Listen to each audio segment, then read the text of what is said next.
Hi friends, మా ఇంటికి జమ్ముడు కాపు వచ్చింది.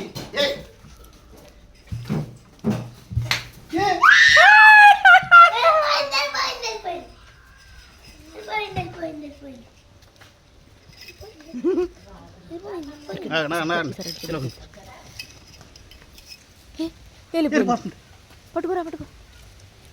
ఏరా అలా చూసు అది దొరకదురా బాబు సాధారణంగా.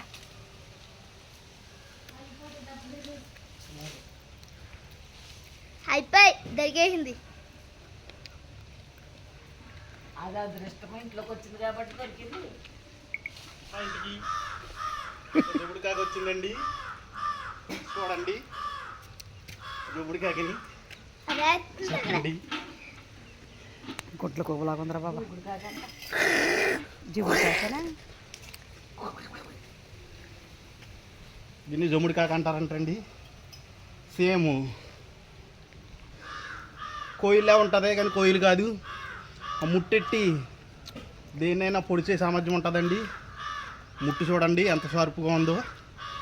ఈ ముట్టుతో ఇలా పొడితే మరి చర్మం వస్తుందండి. జమ్ముడు కాక అంటారండి దీన్ని. జమ్ముడు కాకి జమ్ముడు కాకి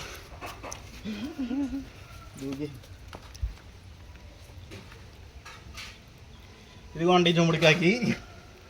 ఇది కోసి తింటాక బాగుంటుంది అంటారండి. దగ్గరగా చూస్తే 50 గ్రాములు 100 గ్రాములు 250 గ్రాములు వచ్చేద్దండి.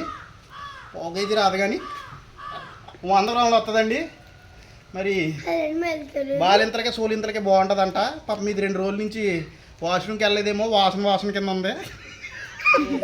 జమ్ముడు కాకి అంటారండి. మరి జమ్ముడు కాకి పొడుతుంది అంటారంట. ఇదిగోండి మొత్తం కట్టిన తోడుని కూడా మొత్తం తెంపేసి ఉంది. జమ్ముడు కాకండి ఇది. తోకంగా వచ్చేసిందండి మొత్తం. చూడండి ఎలా వస్తుందో. ఎట్లేదే కాదు అమ్మ కాదు, నాన్నమ్మనే పొడి తీసుకెళ్ళాలి కదా అన్నమయ్య.